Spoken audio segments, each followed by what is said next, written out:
Hello, and welcome back to another episode of the Western Canon Challenge, where we are reading the entirety of the Western literary canon out loud. Today we are continuing in Studies in Classic American Literature by D.H. Lawrence. We are on Chapter 3, and this is an essay on Hector St. John de Crèvecoeur. And with that, I'll get started. Crèvecoeur was born in France at Caen in the year 1735. As a boy, he was sent over to England and received part of his education there. He went to Canada as a young man, served for a time with Montcalm in the war against the English, and later passed over into the United States to become an exuberant American. He married a New England girl and settled on the frontier. During the period of his quote-unquote cultivating the earth, he wrote the Letters from an American Farmer, which enjoyed great vogue in their day, in England especially, among the new reformers like Godwin and Tom Paine. But Crèvecoeur was not a mere cultivator of the earth. That was his best stunt, shall we say. He himself was more concerned with a perfect society, and his own manipulation thereof, than with growing carrots. Behold him then trotting off importantly and idealistically to France, leaving his farm in the wilds to be burnt by the Indians, and his wife to shift as best she might. This was during the American War of Independence, when the noble red man took to behaving like his old self. On his return to America, the American farmer entered into public affairs, and into commerce. Again tripping to France, he enjoyed himself as a litterateur, child of nature, sweet and pure, was a friend of old Benjamin Franklin in Paris, and quite a favorite with Jean-Jacques Rousseau's Madame de Houdetot, that literary soul. Hazlitt, Godwin, Shelley, Coleridge, the English romanticists were of course thrilled by the letters from an American farmer. A new world, a world of the noble savage and pristine nature, and paradisal simplicity, and all that gorgeousness that flows out of the unsullied fount of the ink bottle. Lucky Coleridge, who got no farther than Bristol. Some of us have gone all the way. I think this wild and noble America is the thing that I have pined for almost ever since I read Fenimore Cooper as a boy. Now I've got it. Franklin is the real practical prototype of the American. Crèvecoeur is the emotional. To the European, the American is first and foremost a dollar fiend. We tend to forget the emotional heritage of Hector St. John de Crèvecoeur. We tend to disbelieve, for example, in Woodrow Wilson's wrung heart and wet hanky. Yet surely these are real enough, aren't they? It wasn't to be expected that the dry little snuff-colored doctor should have it all his own way. The new Americans might use venery for health or offspring, and their time for cultivating potatoes and Chicagos. But they had to get some sap in their veins after all. They had got to get a bit of luscious emotion somewhere. Nature. I wish I could write it larger than that. Nature. Benjamin overlooked nature, but the French Crèvecoeur spotted it long before Thoreau and Emerson worked it up. Absolutely the safest thing to get your emotional reactions over is nature. Crèvecoeur's letters are written in a spirit of touching simplicity, almost better than Chateaubriand. You'd think neither of them would ever know how many beans make 5. This American farmer tells of the joys of creating a home in the wilderness and of cultivating the virgin soil. Poor virgin, prostituted from the very start. The farmer had an amiable spouse and an infant son, his progeny. He took the infant son, who enjoys no other name than this. Quote, "What is thy name? I have no name. I am the infant son," end quote, to the fields with him, and seated the same, I.S., on his shafts of the plow, whilst he, the American farmer, plowed the potato patch.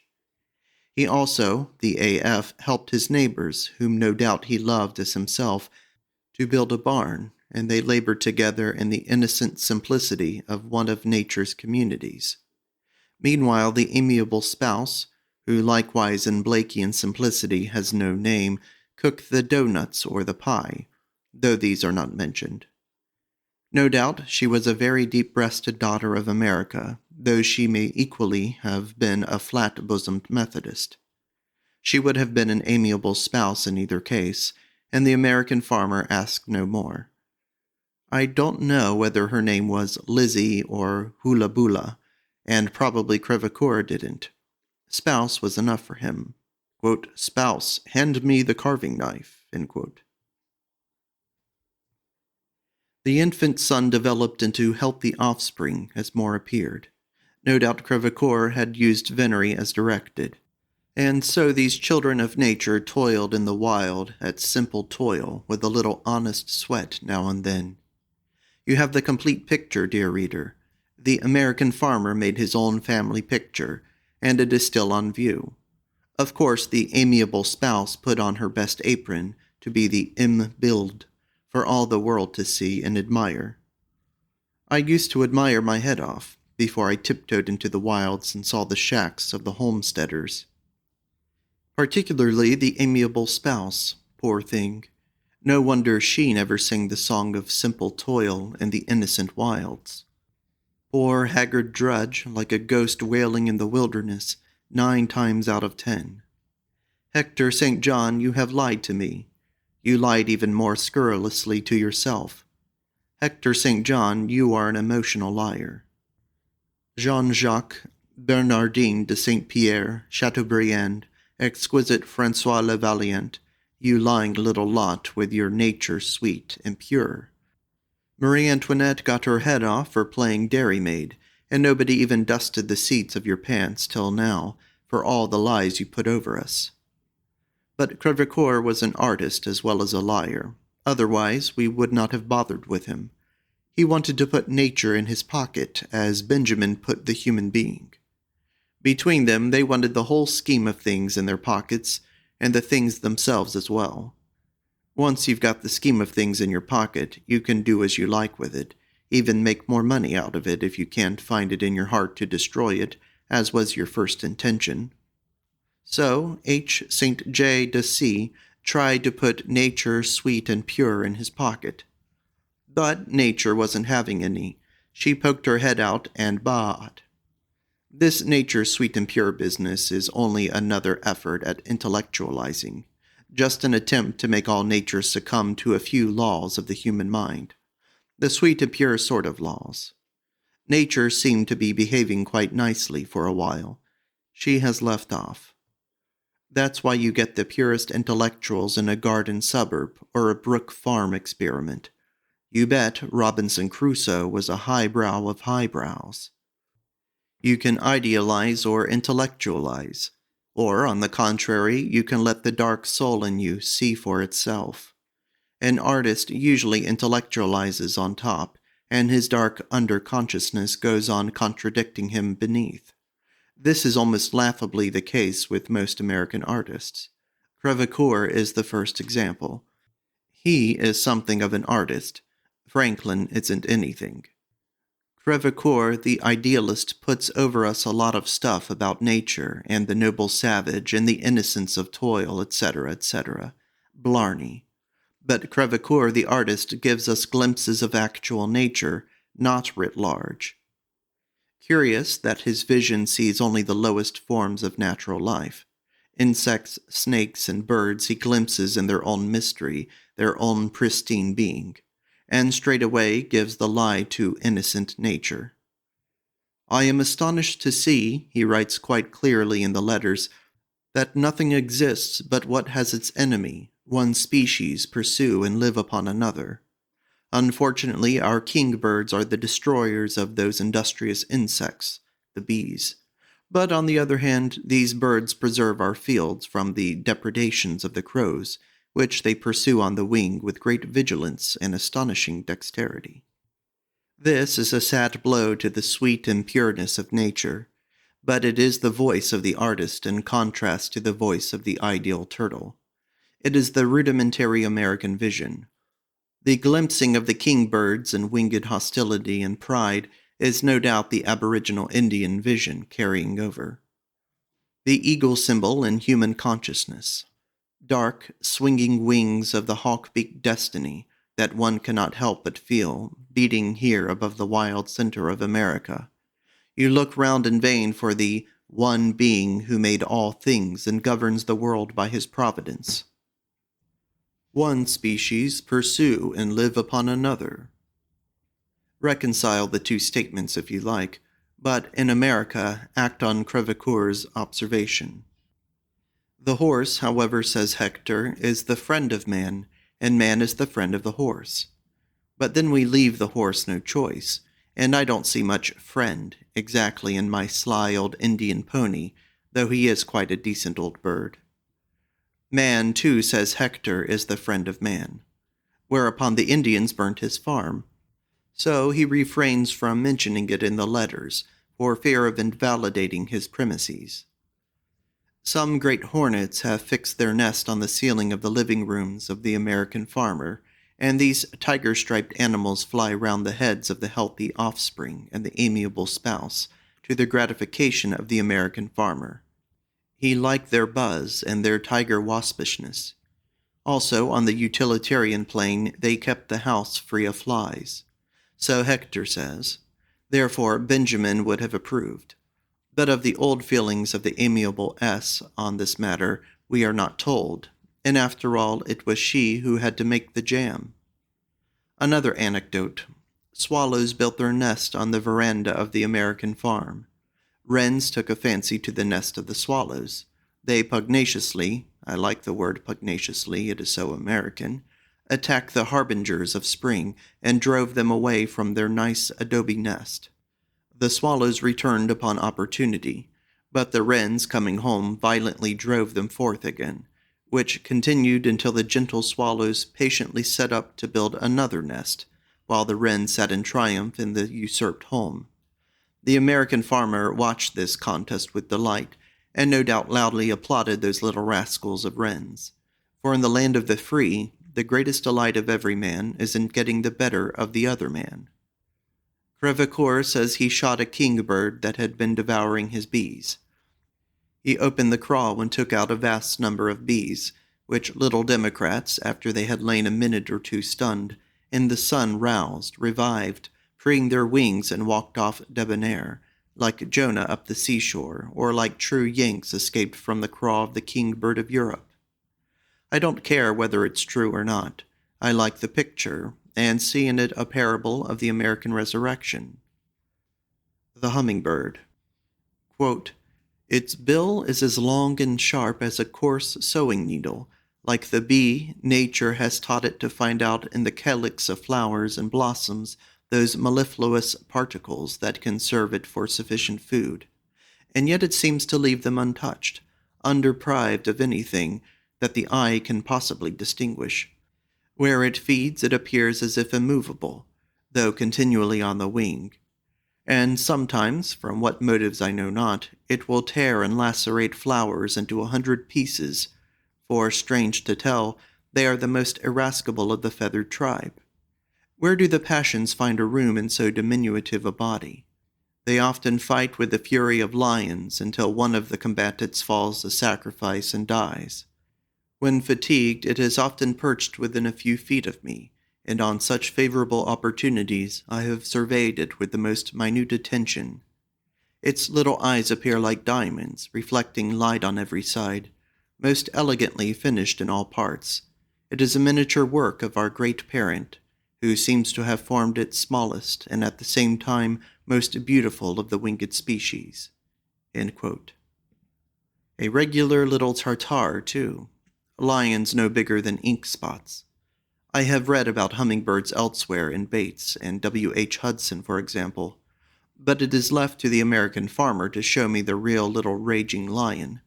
Birds are evidently no angels in America, or to the true American.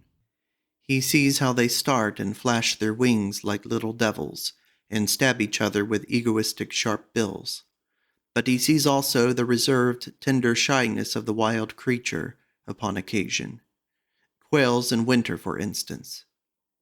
Quote, often, in the angels of the fences, where the motion of the wind prevents the snow from settling, I carry them both chaff and grain, the one to feed them, the other to prevent their tender feet from freezing fast to the earth, as I have frequently observed them to do." End quote. This is beautiful and blood knowledge. Crèvecoeur knows the touch of birds' feet, as if they had stood with their vibrating, sharp, cold-cleaving balance, naked-footed on his naked hand. It is a beautiful, barbaric tenderness of the blood. He doesn't, after all, turn them into little sisters of the air, like St. Francis, or start preaching to them.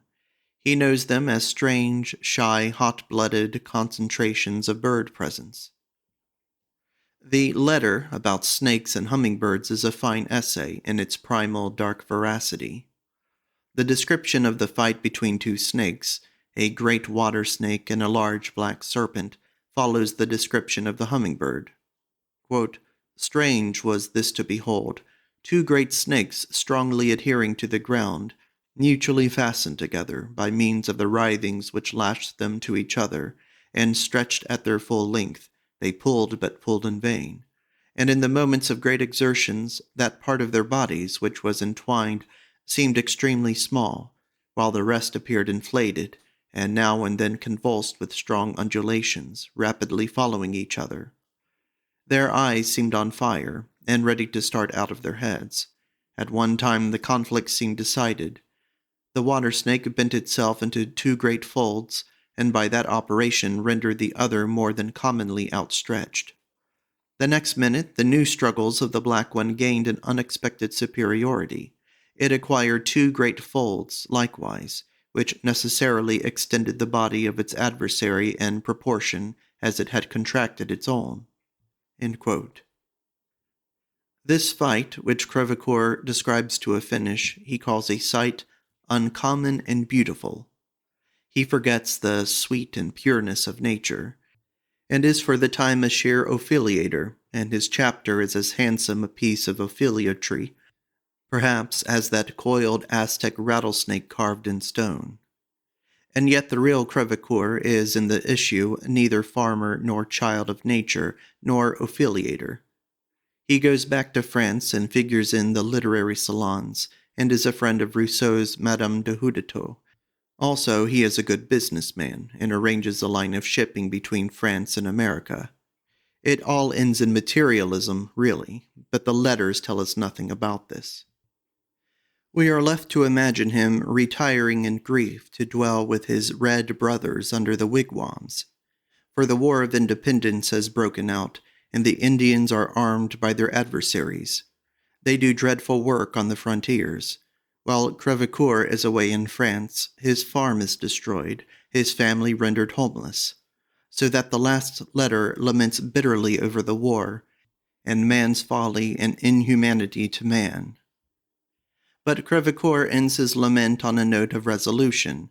With his amiable spouse and his healthy offspring now rising in stature, he will leave the civilized coasts where man is sophisticated and therefore inclined to be vile, and he will go to live with the children of nature, the red men under the wigwam.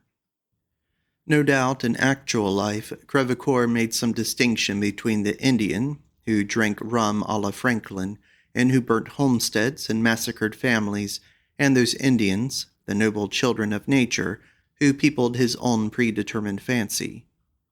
Whatever he did in actual life, in his innermost self, he would not give up this self-made world, where the natural man was an object of undefiled brotherliness. Touchingly and vividly he describes his tented home near the Indian village, how he breaks the aboriginal earth to produce a little maize, while his wife weaves within the wigwam, and his imaginary efforts to save his tender offspring from the brutishness of unchristian darkness are touching and puzzling, for how can nature, so sweet and pure under the greenwood tree, how can it have any contaminating effect? But it is all a swindle. Crèvecoeur was off to France in high-heeled shoes and embroidered waistcoat to pose as a literary man and to prosper in the world. We, however, must perforce follow him into the backwoods, where the simple natural life shall be perfected, near the tented village of the red man. He wanted, of course, to imagine the dark, savage way of life, to get it all off pat in his head. He wanted to know as the Indians and savages know, darkly and in terms of otherness. He was simply crazy, as the Americans say, for this. Crazy enough. For at the same time he was absolutely determined that nature is sweet and pure, that all other men are brothers and equal, and that they love one another like so many cooing doves. He was determined to have life according to his own prescription. Therefore he wisely kept away from any too close contact with nature and took refuge in commerce and the material world. But yet, as he was determined to know the savage way of life to his own mind satisfaction, so he just faked us the last letters, a sort of wish fulfillment. For the animals and savages are isolate, each one on its own pristine self. The animal lifts its head, sniffs, and knows within the dark, passionate belly. It knows at once in dark mindlessness, and at once it flees in immediate recoil, or it crouches predatory in the mysterious storm of exultant anticipation of seizing a victim, or it lowers its head in blank indifference again, or it advances in the insatiable wild curiosity, insatiable passion to approach that which is unspeakably strange and incalculable, or it draws near in the slow trust of wild, sensual love. Crèvecoeur wanted this kind of knowledge, but comfortably in his head along with his other ideas and ideals. He didn't go too near the wigwam, because he must have suspected that the moment he saw, as the savages saw, all his fraternity and equality would go up in smoke, and his ideal world of pure sweet goodness along with it. And still worse than this, he would have to give up his own will, which insists that the world is so, because it would be nicest if it were so. Therefore he trotted back to France in high-heeled shoes and imagined America in Paris. He wanted his ideal state. At the same time he wanted to know the other state, the dark, savage mind. He wanted both. Can't be done, Hector. The one is the death of the other. Best turn to commerce, where you may get things your own way. He hates the dark, pre-mental life, really. He hates the true sensual mystery. He wants to quote-unquote know. To know, oh insatiable American curiosity. He's a liar. But if he won't risk knowing in flesh and blood, he'll risk all the imagination you like. It is amusing to see him staying away and calculating the dangers of the step which he takes so luxuriously in his fancy alone. He tickles his palate with a taste of true wildness, as men are so fond nowadays of tickling their palates with the taste of imaginary wickedness, just self-provoked. I must tell you, he says, that there is something in the proximity of the woods which is very singular. It is with men as it is with plants and animals that live in the forests. They are entirely different from those that live in the plains. I will candidly tell you all my thoughts, but you are not to expect that I shall advance any reasons. By living in or near the woods, their actions are regulated by the wildness of the neighborhood. The deer often come to eat their grain, the wolves destroy their sheep, the bear kills their hogs, the foxes catch their poultry. This surrounding hostility immediately puts the gun into their hands. They watch these animals, they kill some, and thus by defending their property they soon become professed hunters. This is the progress. Once hunters, farewell to the plow. The chase renders them ferocious, gloomy, unsociable. A hunter wants no neighbors. He rather hates them because he dreads the competition. Eating of wild meat, whatever you may think, tends to alter their temper. Crèvecoeur, of course, had never intended to return as a hunter to the bosom of nature, only as a husbandman. The hunter is a killer. The husbandman, on the other hand, brings about the birth and increase. But even the husbandman strains in dark mastery over the unwilling earth and beasts. He struggles to find forth substance. He must master the soil and the strong cattle. He must have the heavy blood knowledge and the slow but deep mastery. There is no equality or selfless humility. The toiling blood swamps the idea, inevitably. For this reason, the most idealist nations invent most machines. America simply teems with mechanical inventions, because nobody in America ever wants to do anything. They are idealists. Let a machine do the doing. Again, Crèvecoeur dwells on, quote, the apprehension lest my younger children should be caught by that singular charm so dangerous to their tender years, end quote, meaning the charm of savage life. So he goes on, quote, by what power does it come to pass that children who have been adopted when young among these people, the Indians, can never be prevailed upon to readopt European manners? Many an anxious parent have I seen last war, who at the return of peace went to the Indian villages where they knew their children to have been carried in captivity, when to their inexpressible sorrow they found them so perfectly Indianized that many knew them no longer, and those whose more advanced ages permitted them to recollect their fathers and mothers absolutely refused to follow them, and ran to their adopted parents to protect them against the effusions of love their unhappy real parents lavished on them. Incredible as this may appear, I have heard it asserted in 1,000 instances among persons of credit. There must be something in there, the Indian's social bond, singularly captivating, and far superior to anything to be boasted of among us. For thousands of Europeans are Indians, and we have no examples of even one of those aborigines having from choice become Europeans. End quote. Our cat and another Hector. I like the picture of thousands of obdurate offspring, with faces averted from their natural white father and mother, turning resolutely to the Indians of their adoption. I have seen some Indians whom you really couldn't tell from white men, and I have never seen a white man who looked really like an Indian. So Hector is again a liar. But Crèvecoeur wanted to be an intellectual savage, like a great many more we have met. Sweet children of nature. Savage and bloodthirsty children of nature. White Americans do try hard to intellectualize themselves, especially white women Americans, and the latest stunt is this quote-unquote savage stunt again. White savages, with motor cars, telephones, incomes, and ideals. Savages fast inside the machine, yet savage enough, ye gods. This is the end of Chapter 3 in the essay on Hector St. John de Crèvecoeur. In the next video, we will proceed to Chapter 4, which is an essay on Fenimore Cooper's white novels. Thank you for listening.